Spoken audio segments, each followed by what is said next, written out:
cette voie vers un protocole d'accord, c'est plutôt la continuité de ce qu'on a vécu dans les 6 dernières semaines, et c'est plutôt un affaiblissement de la crédibilité américaine.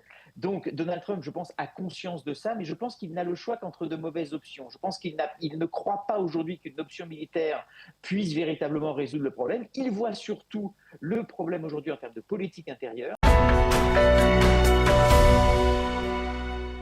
Nous avons le plaisir d'être en ligne avec Sébastien Lévy. Sébastien, bonjour, Boker Tov. Bonjour Daniel Bokertov. Merci d'être resté réveillé parce que pour nous c'est le matin, mais pour vous c'est encore le milieu de la nuit. Il est 1h du matin à New York où vous vous trouvez. Alors avec vous, je voudrais que l'on revienne sur ces derniers développements et sur cet accord. Et d'abord, est-ce que vous disposez d'informations que l'on n'a pas ici en Israël sur la teneur de cet accord entre l'Iran et les États-Unis qui semble se profiler à l'horizon ? Non, pas d'information que j'aurai ici. Une seule information qui n'en est pas une, c'est je pense que tant que rien n'est signé, je pense qu'il faut être toujours extrêmement prudent. Il peut encore y avoir des revirements. Je pense que c'est ce que les 2 derniers mois nous ont appris. Donc certaine prudence encore avant de dire que l'accord sera signé à coup sûr. Oui, ça veut dire vous pensez qu'il y a encore une possibilité de manœuvre, de manipulation de la part de Donald Trump qui nous attire vers un accord pour taper un bon coup sur la table, un coup de poing sur la table et dire finalement je ne peux pas négocier, je ne peux pas parvenir à un accord avec les Iraniens et on va les frapper ? Je ne le crois pas, honnêtement, je ne le crois pas. Je pense qu'il y a eu trop de discours qui ont été faits à la fois par lui, par son secrétaire d'État Marco Rubio pour maintenant revenir en arrière. Sauf qu'encore une fois, je pense que les 2 derniers mois nous ont montré que rien n'était définitif tant que rien n'était signé. Il y a eu énormément de revirements, c'est très très peu probable. Je pense qu'il y a trop de parties en présence, notamment le Qatar, l'Arabie Saoudite, le Pakistan. Il y a eu énormément de déclarations qui ont été faites. On sait qu'il y a eu des discussions très poussées aussi avec le Premier ministre israélien Netanyahou. Donc c'est peu probable. Juste, allez, on va se donner 5-10% de prudence et de se dire que tant que ça n'est pas fait, rien n'est encore certain. Alors, quels sont les paramètres qui ont poussé finalement Donald Trump à abandonner l'idée d'une attaque, alors que pas plus tard qu'au cours des 15 derniers jours, il y a eu des déploiements de force. On avait le sentiment, il y a encore quelques jours, la semaine dernière, que l'on s'acheminait vers une nouvelle période d'offensive. Qu'est-ce qui a poussé Donald Trump à finalement changer son fusil d'épaule, si je puis dire ? Je pense que globalement, Donald Trump était extrêmement réticent à l'idée de poursuivre la guerre parce que voilà, il y a des considérations évidemment, notamment de politique intérieure, avec effectivement une crise économique qui s'aggrave aux États-Unis. Vous avez les élections intermédiaires qui se profilent d'ici quelques mois. Vous avez la Coupe du Monde qui va démarrer. Ça peut paraître trivial, mais dans quelques semaines, vous avez la Coupe du Monde qui démarre aux États-Unis.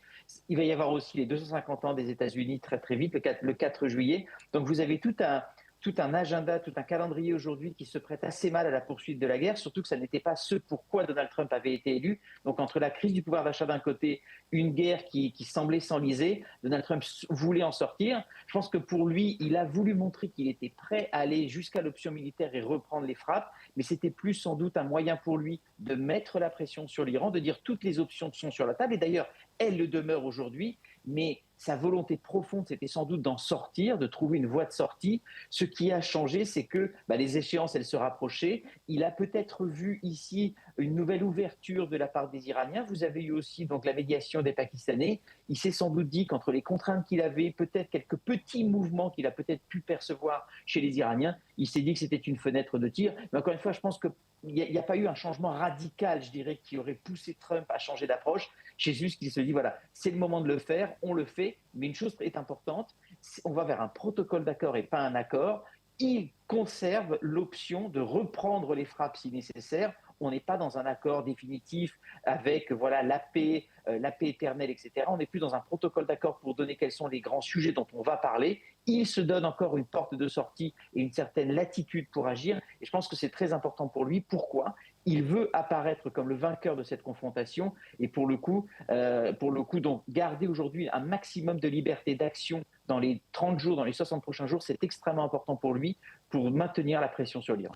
Alors, et il n'a pas, on ne peut pas dire qu'il a le sentiment d'être moqué par les régimes iraniens, y compris même certains régimes au Moyen-Orientaux. Le président Trump a fait monter la pression pendant des semaines et des semaines en menaçant, en étant extrêmement ferme, y compris sur le plan militaire. Et puis d'un coup, enfin, le soufflet se dégonfle et on voit un Donald Trump qui finalement perd la face, puisque c'est finalement, ça peut être considéré comme une forme de capitulation face aux Iraniens. Mais si vous permettez, Daniel, ça fait déjà un certain nombre de semaines que ça dure, puisque vous avez eu un certain nombre de menaces qui n'ont jamais été mises à exécution. Donc, je dirais qu'un peu cette perte de crédibilité, ça fait quelques semaines que ça dure. Vous avez eu une action extrêmement forte il y a un an, au mois de juin. Vous avez eu au début de la guerre une action là aussi extrêmement forte. Et ça fait depuis un mois et demi, que vous avez un décalage extrêmement fort entre un discours martial avec des rodomontades extrêmement fortes et puis en permanence des reculades, le fait de dire on attend, on n'y va pas. Donc, d'une certaine façon, cette voie vers un protocole d'accord, c'est plutôt la continuité de ce qu'on a vécu dans les 6 dernières semaines, et c'est plutôt un affaiblissement de la crédibilité américaine. Donc Donald Trump, je pense, a conscience de ça, mais je pense qu'il n'a le choix qu'entre de mauvaises options. Je pense qu'il ne croit pas aujourd'hui qu'une option militaire puisse véritablement résoudre le problème. Il voit surtout le problème aujourd'hui en termes de politique intérieure. Donc il a le choix entre des mauvaises options, c'est-à-dire perdre la face d'un côté, ce qui est en train de se passer, ou alors avoir une crise économique qui s'aggrave aux États-Unis. Et donc je pense qu'il est aujourd'hui dans l'idée de choisir un maximum, de choisir le moindre mal. Et je pense que c'est aussi important dans ce cadre-là. La bataille des narratifs, elle est très importante. Et vous avez dans les dernières heures des tweets qui montrent la puissance américaine. Vous avez un tweet très important où Trump dit « ça n'a rien à voir avec l'accord d'Obama, je suis beaucoup plus fort, nous n'allons pas faire n'importe quoi ». Donc je pense que Trump est extrêmement conscient de l'écueil que vous avez mentionné. Donc il veut éviter. Simplement, le problème, c'est que des tweets ou des tweets extrêmement agressifs avec de l'intelligence artificielle, ça ne remplace pas le fond. Et c'est vrai, oui, vous avez raison, en termes de fond, cette séquence, elle n'est pas très favorable, pas seulement à Trump, mais surtout à la crédibilité de la parole américaine. Et c'est vrai qu'en ce sens, les prochaines semaines seront décisives, et ça risque d'inciter, et je pense que ça c'est plutôt sans doute une bonne nouvelle pour Israël, parce que Trump ne veut pas, je dirais, être catégorisé comme quelqu'un s'étant dégonflé. Je pense qu'il va sans doute essayer de durcir le ton dans les prochaines semaines par rapport à ce qu'il va essayer d'obtenir des Iraniens. Le problème, là encore une fois, les Iraniens sont habiles et vous risquez encore d'avoir ce décalage entre un ton martial et des réalités. Et ça, c'est le principal danger, pas seulement pour Israël, mais pour la crédibilité américaine également. Alors comment, Sébastien, cette attitude du président Trump et cette course vers l'accord est perçue dans son environnement proche, on va dire. On peut comprendre qu'il y a une certaine satisfaction du côté des isolationnistes, mais au sein du Parti républicain, au sein en particulier des Amis d'Israël, est-ce qu'il y a une sorte de... Il y a des critiques, parce que c'est un peu ce que la presse israélienne reflète ici par rapport à ce qui se passe aux États-Unis, des critiques même dans l'entourage du président américain, des critiques de la part de sénateurs républicains qui disent que finalement, eh bien, Donald Trump perd la face et qu'il ne résout pas le problème de l'État d'Israël aujourd'hui. Vous avez effectivement des sénateurs influents qui sont vraiment sur l'aile, je dirais, interventionniste, faucon pro-Israël. On peut penser par exemple à Ted Cruz, le sénateur du Texas, Roger Wicker du Mississippi, ou Lindsey Graham, qui a la particularité, Lindsey Graham, d'être à la fois très proche de Trump, mais aussi très proche d'Israël, et en particulier du Premier ministre israélien Netanyahou, qui effectivement ont eu des paroles assez critiques. Simplement, on sait que Donald Trump a vraiment la main mise sur le Parti républicain, et donc ces critiques, elles existent, mais elles sont feutrées. On sent que ça a plutôt des coups de fil derrière à Donald Trump pour le pousser à ne pas trop céder. Simplement, ces sénateurs républicains, ils n'oseront jamais aller, je dirais, s'opposer frontalement à Donald Trump, parce que le Parti républicain, c'est le parti de Donald Trump. Et puis, il y a un autre aspect qui est très important. On l'a dit, en gros, la base MAGA, 75 à 80% des républicains, soutient Trump dans la guerre contre l'Iran. Mais ce que j'ai déjà dit, je crois, à cette antenne, c'est qu'ils soutiennent plus Trump que la guerre contre l'Iran. Oui. Et il y a vraiment un élément de loyauté envers Trump qui est extrêmement fort. Quoi que Trump décide, vous aurez 70-75% des républicains qui seront avec lui. Et je pense que les sénateurs républicains, même les plus faucons, même les plus pro-Israël, le savent. Et ils savent qu'ils ne peuvent pas aller trop loin dans leur dénonciation de Donald Trump, parce que c'est leur propre avenir politique qui est en jeu. Et je pourrais expliciter ce point en montrant ce qui s'est passé cette semaine dans les primaires républicaines. Tous les candidats qui ont été soutenus par Trump ont gagné leur primaire républicaine, leur primaire, je dirais, à l'intérieur du parti. Tous les candidats qui étaient opposés par Trump ont perdu. Ces sénateurs républicains le savent, que ce soit en 2026 ou 2028, ils ne peuvent pas s'opposer à Trump.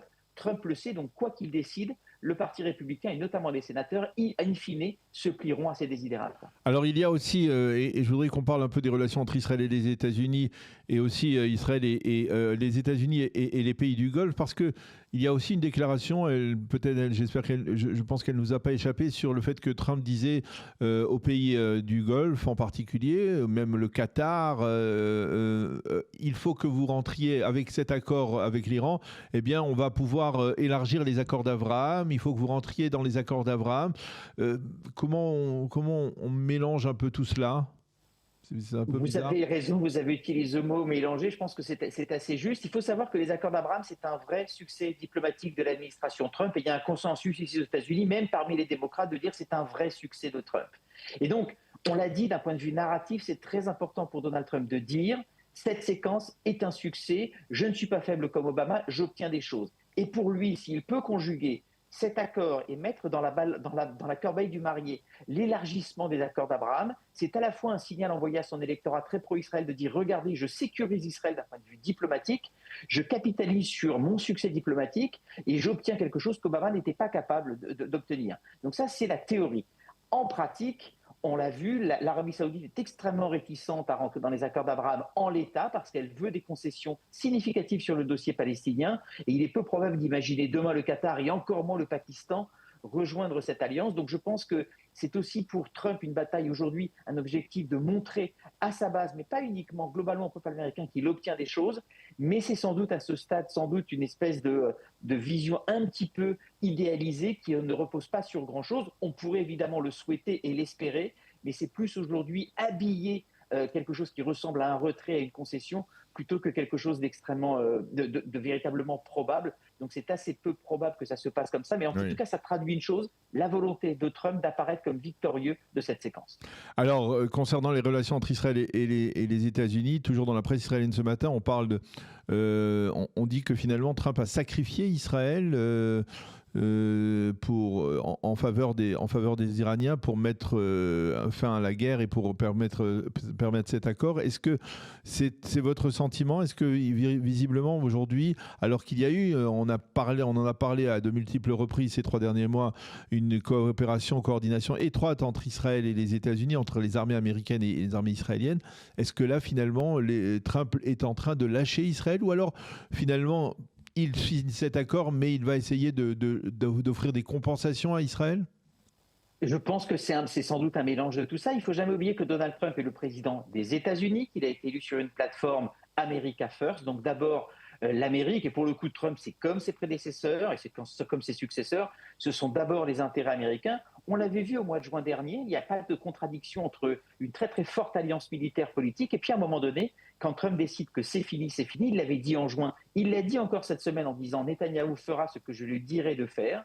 Et je pense que Trump, sans doute, a conscience qu'il en a suffisamment fait pour Israël pour se permettre aujourd'hui de, entre guillemets, siffler la fin de la guerre, parce qu'il a des enjeux politiques extrêmement importants et que, contrairement au mythe de, je dirais, la politique américaine qui serait décidée à Tel Aviv, eh bien, c'est décidé par Trump, c'est décidé par ses contraintes politiques, et c'est ça aujourd'hui qui préfigure. Simplement, je pense qu'il ne faut pas oublier tous les gestes qu'a fait Donald Trump envers Israël, et le grand enjeu sans doute qu'il y aura dans les prochaines semaines, c'est que Israël risque de se dire que voilà, on a sans doute perdu aujourd'hui cette fenêtre d'opportunité envers l'Iran, mais il est possible que les négociations portent plutôt sur la liberté d'action d'Israël sur l'autre grand sujet, évidemment, qu'est le Hezbollah. Et là, il est possible qu'il y ait des négociations entre Netanyahou et Trump en disant voilà, tu me lâches sur l'Iran, en revanche, laisse-moi quand même une certaine liberté d'action sur le Liban. Rien n'est moins sûr parce que, évidemment, l'Iran, avec notamment les pays qui le soutiennent plutôt comme le Pakistan, risque de pousser à Trump de faire un accord global qui empêche la liberté d'action